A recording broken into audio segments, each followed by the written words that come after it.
Unang Juan, Kapitulo 5, versikulo 13, 14, 15.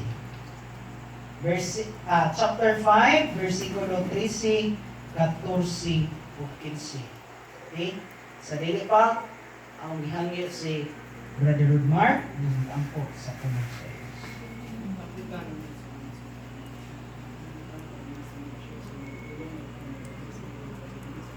Yes. Amen. Hallelujah. So, kini si Juan mga kaigsuunan, isa ni sa mga disciple ni Jesus. Si Juan, witness siya, o saksi siya, di saksi ni Jehovah, saksi siya ni Jesus kung kinsa yun si Jesus. Iya pong nasinati kung kinsa si Jesus ay pinabukid. Amen? Amen. Hallelujah. Kunya, si Juan daghan na pong mga kasinatian sa kinabuhi. Daghan na pong naagian sa kinabuhi. Mauna nga nakahimo siya sa pagsulat sa maong basahon sa pulong sa Diyos. Amen. Kay sa motuo mong sarili igsoon, sa musugot mong sarili,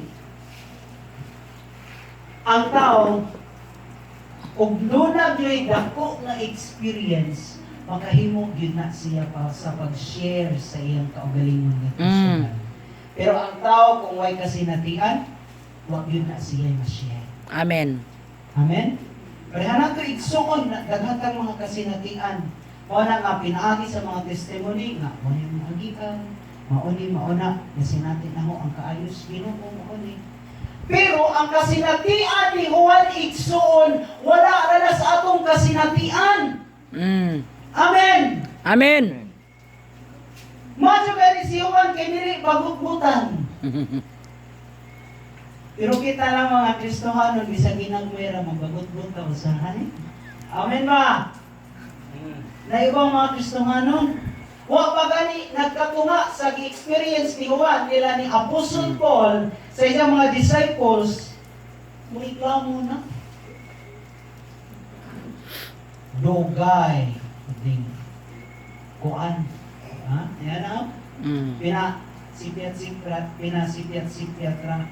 Pero ang tuyo ni Juan mga kaigsuonan sa iyang sulat, kay since ang iyang ipadadaan ni ini is mga believers na. Pero, amazing kaadyo ang Ginoo mga kaigsuonan. Kay nganong ang focus sa sulat, sa Bible, nganong mga believers man? Nganong dili man mga unbelievers? Kay tungod ang mga believers, mautoy nakasabot sa pulong sa Diyos. Amen. Amen?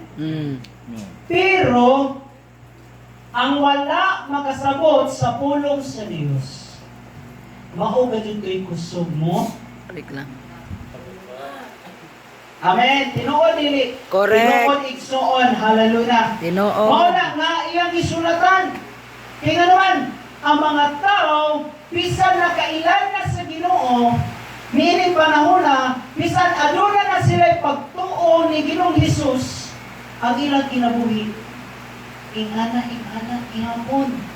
Mo bitaw na nga, Trisi, isulatan ko kamong tanan nga nagtuo sa ngalan sa anak sa Dios aron masayod nga kamo may kinabuhing walay katapusan.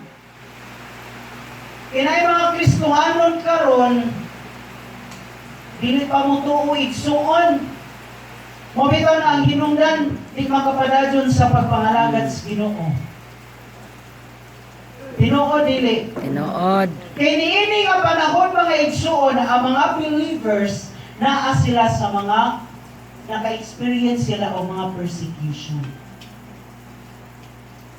Gagmay lang ang mga kalisdanan igsuon. Pero naligtan nila ang saad sa Diyos. Dito Hallelujah. naman sila. Nangalagad na sila, nagsugod na sila pangalagad. Na kay malisok na lagi nilang utok. o maka-experience o dili maadyo. Pero usahay ko na ang pistuhanan, ingana, igsuon, maka-experience gani o dili maadyo, ang pasanin lang, Ginoo. Ginoo din. Correct, tinuod. Ginoo. Dahil ko sa testimony, ingon si Jah,